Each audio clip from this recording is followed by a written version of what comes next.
Ka qenë hoxh, hafiz, hatib, dietar, publicist dhe përkthyes i kryeveprave të letërsisë fetare e artistike orientale. Me veprën e tij bolshevizma, shkatrimi i njerëzimit, u shënjua si denoncuesi i parë shqiptar i komunizmit. U lind në Korçë, i biri i Ilyas Efendi Kadiut, vinte nga një familje që kishin qenë brez pas brezi dietar të fesë. Mësimet fillore dhe të mesme i mori në vendlindje në shkollën Ibtidaie dhe atë Idadie.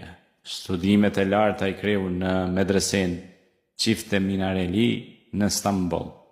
Në lëvizjen kombëtare hyri që më 1889, kur zuri të jepte mësime falas në shkollën shqipe të djemve në Korçë dhe pas një viti edhe në Idadie në Korçës. Gjatë kohës së debatit të shtyrë nga disa qarqe të Stambollit për llojin e alfabetit për gjuhën shqipe, Hafiz Aliu përkrahu alfabetin latin. Mbajti fjalën kryesore në Kongresin e Dibrës, përkrahu Kongresin e Elbasanit 2 shtator 1909, i cili i vuri themelet e arsimit kombëtar. Më 1916 në qeverinë e Esad Pash Toptanit nga ministri Shahin Bey Dino, Hafiz Aliu u emëru drejtori i arsimit për Tiranën, Durrësin, Elbasanin, Dibrën, Matin dhe Pogradecin. Ishte antar i Komisisë Letrare të Shkodrës, ku më 1916 bëhet kryemufti në Këshillin e Lartë të Sheriatit.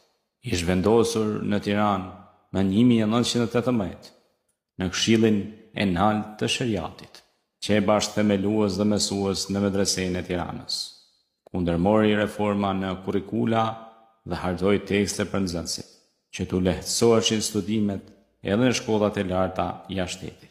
Pas daljes në dritë të veprës së tij, Shtatë ëndrat e Shqipërisë, një kryevepër madhore, gjë që i shkaktoi pushimin pra nga puna. Vepra e tij, prej njohurive që kishte në gjuhët tradicionale të lindjes, përktheu kryevepra fetare e letrare si Mevludi me 1900, 303 fjalë të Imam Aliut, botuar në Korçë me 1910, Gjilistani dhe Bostani e Sadiut me 1918, dhe rubairat e Omer Khayyamit me 1930 nga persishtja. Për përkthimin e veprës së Khayyamit, pati një debat